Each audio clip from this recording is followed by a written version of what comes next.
Kagulat World, kung may isang resulta na talagang nagpayanig sa tennis world, ito na iyon. Walang sinayang na oras si Alexandra Ayala sa kanyang kampanya sa Berlin Tennis Open matapos niyang pabagsakin ang bagong koronang HSBC Championships champion na si Donna Vekic sa isang napakalaking straight sets victory. Ang mas nakakagulat, hindi ito basta ordinaryong panalo laban sa isang veteran player. Tinalo niya ang isang atleta na bagong galing sa titulo sa Queen's Club matapos dominahin si Emma Raducanu sa finals. Sa unang set pa lamang, ramdam na ang kumpiyansa ni Alex. Hindi siya natakot sa malakas na serve at agresibong baseline attacks ni Vekic. Sa halip, ipinakita niya ang maturity ng isang player na alam ang gustong gawin sa bawat punto. Ang kanyang shot selection, movement, at composure sa pressure situations ang naging susi upang makuha ang mahalagang opening set. Pagdating sa ikalawang set, mas lalo pang naging agresibo ang Pinay sensation.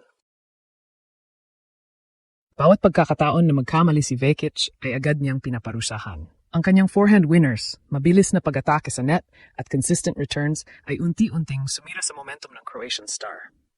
Hindi ito mukhang laban ng isang wildcard kontra sa isang champion. Para itong laban ng isang player na handa na makipagsabayan sa pinakamalalaking pangalan sa WTA Tour. Mas lalong naging espesyal ang panalong ito dahil ito na ang ikalawang sunod na pagkakataon na natalo ni Alex si Vekic ngayong taon. Patunay na hindi aksidente ang kanilang unang pagkikita sa Auckland. At ngayon, mas malaki na ang hamon. Mas mataas ang antas.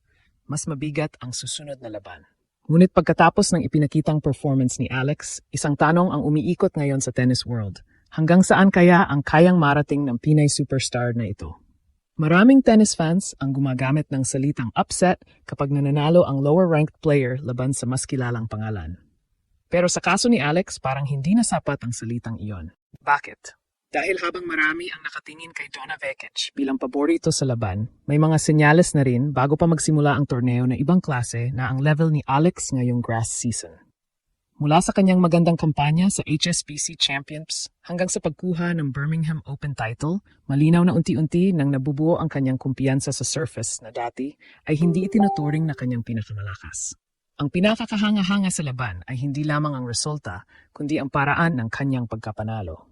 Karaniwan, kapag humaharap ang isang batang player sa isang veteranong katulad ni Vekic, may mga pagkakataong nawawala ang composure sa mahalagang puntos. Ngunit kay Alex, kabaligtaran ang nangyari. Habang tumatagal ang laban, mas lumalakas ang kanyang loob. Napansin ng maraming observers na mas disiplinado ang kanyang court positioning. Hindi siya basta nakikipagpalitan ng palo. Bawat shot ay may layunin. Kapag may maikling bola, agad siyang umaatake. Kapag kailangang pahabayin ang rally, handa siyang makipagbakbakan mula sa baseline. Isa pang malaking pagbabago ay ang kanyang movement sa grass. Kilala ang grass bilang surface na nangangailangan ng mabilis na adjustment at mahusay na footwork. Ngunit sa laban na ito, parang veterana na rin siyang gumalaw. Maraming beses na napuwersa niya si Vekic na maglaro ng extra shot, bagay naging dahilan ng mga errors mula sa Croatian champion. Mahalaga ring tandaan na si Vekic ay hindi basta ordinaryong kalaban. Galing siya sa napakalaking tagumpay sa Queen's Club kung saan tinalo niya si Emma Raducanu sa championship match. Ang momentum ay nasa kanyang panig bago pumasok sa Berlin. Ngunit dito nakita ang isa pang lakas ni Alex, ang kakayahang pigilan ang momentum ng kalaban. Hindi siya nagpa-intimidate sa reputasyon. Hindi siya nagpa-pressure sa crowd o sa expectations. Sa halip, ginamit niya ang pagkakataon upang ipakita na ang kanyang pag-angat sa rankings at sunod-sunod na malalalim na tournament runs ay hindi aksidente. Mas lalong lumalakas ang mensahe ng panalong ito kapag tiningnan ang kanilang head-to-head record.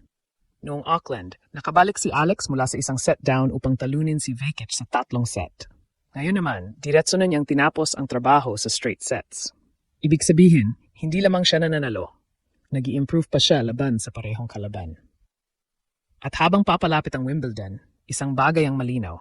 Hindi na lamang si Alex ang future ng Philippine tennis. Unti-unti na siyang nagiging isa sa mga pangalan na kayang magdulot ng kaba sa pinakamalaking bituin ng WTA Tour. Ang dating pangarap lamang ng maraming Pilipino ay nagiging realidad sa harap ng buong mundo. Ang tanong ngayon ay hindi na kung kaya niyang makipagsabayan. Ang tanong ngayon ay kung sino pa ang susunod na mabibigla sa patuloy na pagliyab ng Pinay sensation. Matapos gulatin ang tennis world sa kanyang impresibong panalo laban kay Donna Vekic, isang mas malaking hamon agad ang naghihintay kay Alex. Kung akala ng marami ay iyon na ang pinakamahirap niyang laban sa Berlin Tennis Open, baka mali sila. Dahil sa round of 16, posibleng pinakamalaking test ng kanyang kasalukuyang career ang haharapin niya, ang dating Wimbledon champion at world number 2 na si Elena Rybakina. Sa papel pa lamang, malinaw na agad ang laki ng hamon. Si Rybakina ay isa sa pinakamapanganib na players sa buong WTA Tour kapag grass court ang pinag-uusapan. Ang kanyang elite serve, flat ground strokes at kakayahang tapusin agad ang puntos ay ilan lamang sa mga dahilan kung bakit kinatatakutan siya ng maraming kalaban. Ngunit kung may isang bagay na napatunayan ni Alex sa kanyang laban kay Vekic, iyon ay ang katotohanang hindi na siya basta player na masaya nang makakapasok sa main draw ng malalaking torneo. Ngayon, pumapasok na siya sa court na may tunay na paniniwalang kaya niyang manalo. At iyon ang pinakamalaking pagbabago sa kanyang laro. Sa nakaraang mga taon, madalas na pinag-uusapan ang potensyal ni Alex. Ngayon, ang pinag-uusapan na ay ang kanyang resulta. Mula sa kanyang pagangat sa rankings hanggang sa sunod-sunod na kalidad na panalo laban sa mas mataas na ranked opponents, malinaw na nagsisimula nang magbunga ang lahat ng kanyang sakripisyo at training. Isa rin sa mga pinakamahalagang aspeto ng kanyang development ay ang pag-improve ng kanyang decision-making sa loob ng court. Noong mga nakaraang season, may mga pagkakataong masyado siyang nagmamadali sa rallies. Ngunit ngayong grass season, kapansin-pansin ang kanyang pagiging mas patient at mas strategic. Marunong na siyang pumili kung kailan aatake at kung kailan maghihintay ng tamang oportunidad.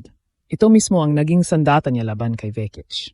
Habang pilit na ipinapataw ng Croatian star ang kanyang power game, nanatiling kalmado si Alex. Hindi siya nakipagsabayan sa lakas lamang. Gumamit siya ng tamang angles, pagbabago ng pace, at matalinong shot placement upang kontrolin ang takbo ng laban. At yan din ang maaring maging susi laban kay Rybakina. Hindi sapat ang lakas lamang laban sa isang player na may isa sa pinakamagandang serves sa tour. Kailangan ng mataas na tennis IQ, mahusay na return game, at halos perpektong execution sa mahalagang puntos. Ang magandang balita para sa mga Pilipinong fans, dumadami ang ebidensya na kayang gawin ni Alex ang mga bagay na iyon. Isa pang mahalagang epekto ng kanyang panalo laban kay Vekic ay ang dagdag na kumpiyansa na kanyang dala. Sa professional tennis, napakahalaga ng momentum. Kapag nanalo ka laban sa isang champion, ibang klase ang paniniwala na nabubuo sa sarili mong kakayahan. At iyon ang maaring pinakamapanganib na bersyon ni Alex. Hindi lamang talented, hindi lamang mabilis, kundi isang player na naniniwalang kaya niyang talunin kahit ang pinakamalalaking pangalan sa mundo. Para naman sa Philippine tennis, mas malaki pa ang ibig sabihin ng lahat ng ito. Sa bawat panalo ni Alex sa pinakamataas na antas ng sport, mas maraming batang Pilipino ang naingganyong mangarap. Mas maraming sponsors ang nagkakaroon ng interes. Mas lumalawak ang respeto ng international tennis community sa Pilipinas.